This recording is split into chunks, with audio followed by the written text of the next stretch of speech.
You know that bright yellow sign, the one you see in pretty much every town in America?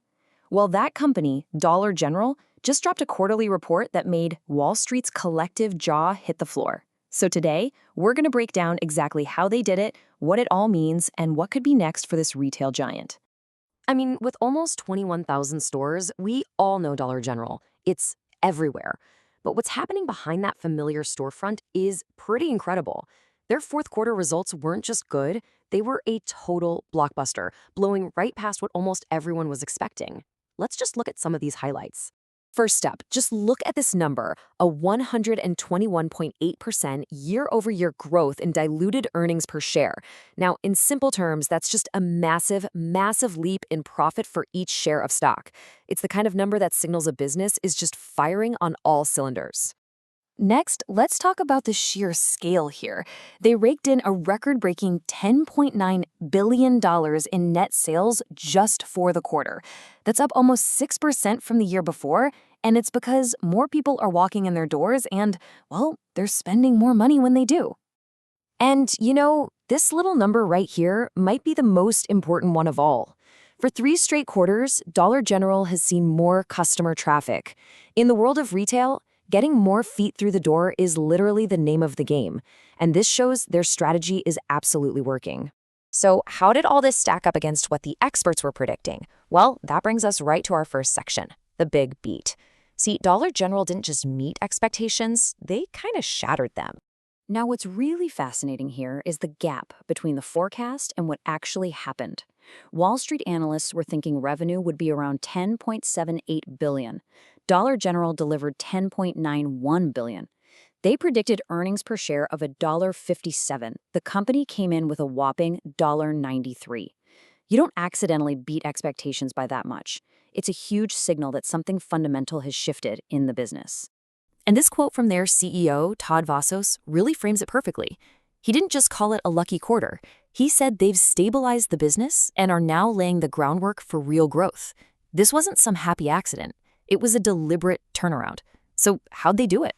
Let's get into our next section and see how they pulled this off, the turnaround strategy. This whole success story doesn't start with some flashy new marketing campaign, but with fixing the absolute basics of retail. So to really get their strategy, you've got to understand this one industry term, shrink. It's a massive problem for every single retailer out there. We're talking billions in lost profits from theft, damaged products, or even just simple paperwork mistakes. For Dollar General, tackling shrink became priority number 1. And here you can see the results of that focus. By hammering down on shrink, they boosted their full-year gross margin by 80 basis points. Now, that might sound like a small number, but when you're dealing with billions of dollars in sales, it translates to a huge improvement in profitability. It's a direct line to that massive earnings beat. And here's the really impressive part, the masterclass in efficiency. At the exact same time they were fighting shrink, they also managed to cut their inventory per store by 7%. Just think about that for a second. They had less stuff sitting in the back rooms, but they sold more of it and actually kept the shelves better stocked. That's just incredible operational discipline. Okay, fixing the back office is one thing, but you still have to get people in the door, right?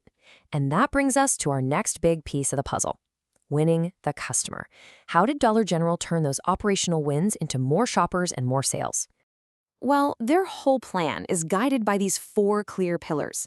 It's all about enhancing the customer experience, elevating the brand, driving efficiencies, and extending their reach. Basically, the strategy is be better, be cheaper, and be everywhere. And look at where the growth actually came from. This is really interesting. Sure, sales of everyday stuff, the consumables, were strong, but the real explosion was in those higher-margin, non-essential items. Home products shot up 8.6%, seasonal stuff up 8.2%. This tells you that customers are coming in for the value on things they need, and they're staying for those discretionary treasure hunt kinds of items. And they're also getting really creative with new ways to make money. This $170 million, that's the sales generated by their DG Media network. In a nutshell, they're using the data from millions of daily purchases to sell super targeted advertising to big brands who want to reach their customers. It's a super profitable business built on data they already have. But even after a blowout quarter like this, the company is also being pretty realistic about the future. And that brings us to our next section, a cautious look ahead. It seems the road in 2026 might have a few more bumps in it. So here on the screen, you can see their official guidance for the year ahead. And while it still shows healthy growth, these numbers are definitely a lot more modest than the blockbuster results we just talked about.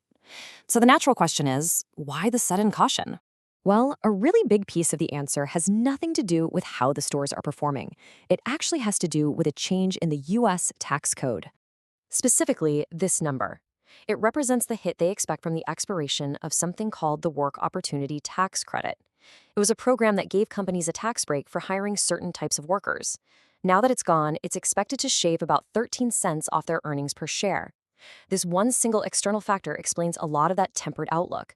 It just goes to show you how sensitive big companies can be to government policy. Okay, so let's wrap all this up and take a step back to look at the big picture. What does Dollar General's incredible quarter really tell us? Well, first, it's a really powerful statement about the modern consumer. In an economy where inflation is sticky and there's a lot of uncertainty, that combination of value on essentials plus pure convenience, that's a winning formula. Shoppers from all kinds of income levels are flocking to stores that help them stretch their budget. And right now, Dollar General is capitalizing on that trend better than almost anyone. And that leaves us with one final big question. As Dollar General keeps growing, as it pushes more into digital sales, media networks, and those non-essential products, can it hold on to that core identity that made it so successful in the first place? Balancing that massive growth with its simple, value-focused soul, that's going to be the key challenge for America's neighborhood general store as it moves forward.